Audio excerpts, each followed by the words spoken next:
Gospel order. The Lord has shown that gospel order has been too much feared and neglected. Formality should be shunned, but, in so doing, order should not be neglected. There is order in heaven. There was order in the church when Christ was upon the earth, and after his departure order was strictly observed among his apostles. And now in these last days, while God is bringing his children into the unity of the faith, there is more real need of order than ever before, for, as God unites his children, Satan and his evil angels are very busy to prevent this unity and to destroy it. Therefore men are hurried into the field who lack wisdom and judgment, perhaps not ruling well their own house, and not having order or government over the few that God has given them charge of at home, yet they feel capable of having charge of the flock. They make many wrong moves, and those unacquainted with our faith judge all the messengers to be like these self-sent men. Thus the cause of God is reproached, and the truth shunned by many unbelievers who would otherwise be candid and anxiously inquire, "Are these things so?"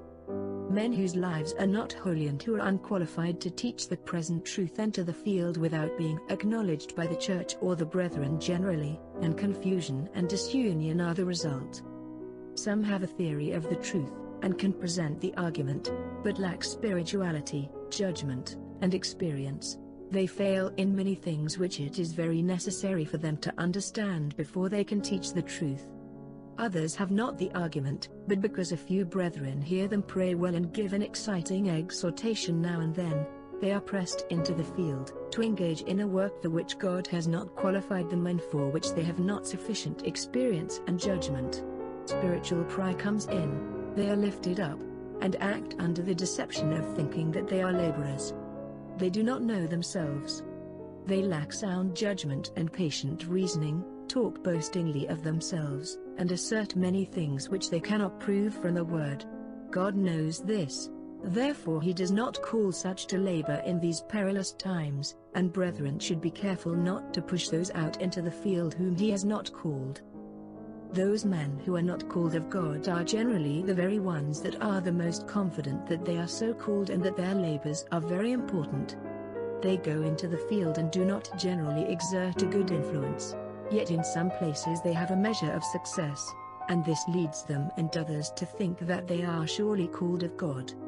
It is not a positive evidence that men are called of God because they have some success, for angels of God are now moving upon the hearts of his honest children to enlighten their understanding as to the present truth, that they may lay hold upon it and live. And even if self-sent men put themselves where God does not put them and profess to be teachers, and souls receive the truth by hearing them talk it, this is no evidence that they are called of God. The souls who receive the truth from them receive it to be brought into trial and bondage, as they afterward find that these men were not standing in the counsel of God.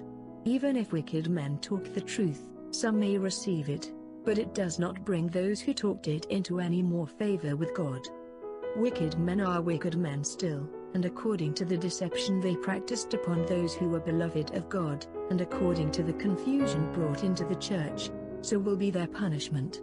Their sins will not remain covered, but will be exposed in the day of God's fierce anger. These self-sent messengers are accursed to the cause. Honest souls put confidence in them, thinking that they are moving in the counsel of God and that they are in union with the church, and therefore suffer them to administer the ordinances, and, as duty is made plain that they must do their first works, allow themselves to be baptized by them. But when light comes, as it surely will, and they are aware that these men are not what they understood them to be, God's called and chosen messengers, they are thrown into trial and doubt as to the truth they have received and feel that they must learn it all over again. They are troubled and perplexed by the enemy about all their experience, whether God has led them or not, and are not satisfied until they are again baptized and begin anew. It is much more wearing to the spirits of God's messengers to go into places where those have been who have exerted this wrong influence than to enter new fields. God's servants have to deal plainly, act openly, and not cover up wrongs, for they are standing between the living and the dead and must render an account of their faithfulness, their mission, and the influence they exert over the flock of which the Lord has made them overseers. Those who receive the truth and are brought into such trials would have had the truth the same if these men had stayed away and filled the humble place the Lord designed for them. God's eye was upon his jewels, and he would have directed to them his called and chosen messengers, men who would have moved understandingly. The light of truth would have shown and discovered to these souls their true position, and they would have received the truth understandingly and been satisfied with its beauty and clearness. And as they felt its powerful effects, they would have been strong and shed a holy influence. Again, the danger of those traveling whom God has not called was shown me. If they do have some success, the qualifications they are lacking will be felt. Injudicious moves will be made, and by a lack of wisdom some precious souls may be driven where they can never be reached. I saw that the church should feel their responsibility and should look carefully and attentively at the lives, qualifications, and general course of those who profess to be teachers. If unmistakable evidence is not given that God has called them, and that the woe is upon them if they heed not this call, it is the duty of the church to act and let it be known that these persons are not acknowledged as teachers by the church. This is the only course the church can take in order to be clear in this matter, for the burden lies upon them. I saw that this door at which the enemy comes in to perplex and trouble the flock can be shut. I inquired of the angel how it could be closed. He said, the church must flee to God's word and become established upon gospel order, which has been overlooked and neglected. This is indispensably necessary in order to bring the church into the unity of the faith. I saw that in the apostles' day the church was in danger of being deceived and imposed upon by false teachers. Therefore the brethren chose men who had given good evidence that they were capable of ruling well their own house and preserving order in their own families, and who could enlighten those who were in darkness. Inquiry was made of God concerning these, and then, according to the mind of the church and the Holy Ghost, they were set apart by the laying on of hands. Having received their commission from God and having the approbation of the church, they went forth baptizing in the name of the Father, Son, and Holy Ghost, and administering the ordinances of the Lord's house, often waiting upon the saints by presenting them the emblems of the broken body and spilt blood of the crucified Savior, to keep fresh in the memory of God's beloved children his sufferings and death. I saw that we are no more secure from false teachers now than they were in the apostles' days, and, if we do no more, we should take as special measures as they did to secure peace, harmony, and union of the flock. We have their example, and should follow it. Brethren of experience and of sound minds should assemble, and following the word of God and the sanction of the Holy Spirit, should, with fervent prayer, lay hands upon those who have given full proof that they have received their commission of God, and set them apart to devote themselves entirely to his work. This act would show the sanction of the church to their going forth as messengers to carry the most solemn message ever given to men. God will not entrust the care of his precious flock to men whose mind and judgment have been weakened by former errors that they have cherished, such as so-called perfectionism and spiritualism, and who, by their course while in these errors, have disgraced themselves and brought reproach upon the cause of truth. Although they may now feel free from error and competent to go forth and to teach this last message, God will not accept them. He will not entrust precious souls to their care, for their judgment was perverted while in error, and is now weakened. The Great and Holy One is a jealous God, and he will have holy men to carry his truth. The holy law spoken by God from Sinai is a part of himself, and holy men who are its strict observers will alone honor him by teaching it to others. The servants of God who teach the truth should be men of judgment. They should be men who can bear opposition and not get excited, for those who oppose the truth will pick at those who teach it, and every objection that can be produced will be brought in its worst form to bear against the truth.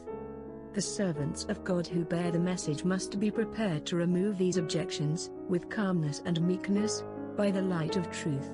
Frequently opposers talk to ministers of God in a provoking manner, to call out something from them of the same nature, that they can make as much of it as possible, and declare to others that the teachers of the commandments have a bitter spirit and are harsh, as has been reported.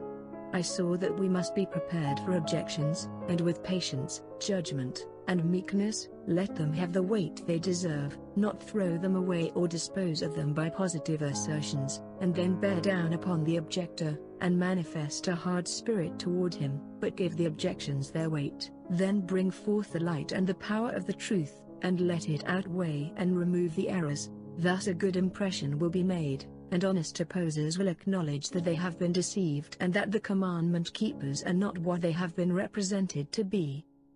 Those who profess to be servants of the living God must be willing to be servants of all, instead of being exalted above the brethren, and they must possess a kind, courteous spirit. If they err, they should be ready to confess thoroughly. Honesty of intention cannot stand as an excuse for not confessing errors. Confession would not lessen the confidence of the church in the messenger, and he would set a good example. A spirit of confession would be encouraged in the church, and sweet union would be the result. Those who profess to be teachers should be patterns of piety, meekness, and humility, possessing a kind spirit, to win souls to Jesus and the truth of the Bible. A minister of Christ should be pure in conversation and in actions. He should ever bear in mind that he is handling words of inspiration, words of a holy God. He must also bear in mind that the flock is entrusted to his care, and that he is to bear their cases to Jesus, and plead for them as Jesus pleads for us with the Father. I was pointed back to the children of Israel anciently and saw how pure and holy the ministers of the sanctuary had to be, because they were brought by their work into a close connection with God. They that minister must be holy, pure, and without blemish, or God will destroy them. God has not changed. He is just as holy and pure, just as particular, as he ever was. Those who profess to be the ministers of Jesus should be men of experience and deep piety, and then at all times and in all places they can shed a holy influence. I have seen that it is now time for the messengers to move out wherever there is an opening, and that God will go before them and open the hearts of some to hear. New places must be entered, and, wherever this is done, it would be well, if consistent, to go two and two, so as to hold up each other's hands. A plan like this was presented. It would be well for two brethren to start together and travel in company to the darkest places, where there is much opposition and where the most labor is needed, and with united efforts and strong faith set the truth before those in darkness. And then, if they could accomplish more by visiting many places, to go separately, but often meet, while on the tour, to encourage each other by their faith, and thereby strengthen and hold up each other's hands. Also, let them consult upon the places open for them, and decide which of their gifts will be the most needed, and in what way they can have the most success in reaching the heart.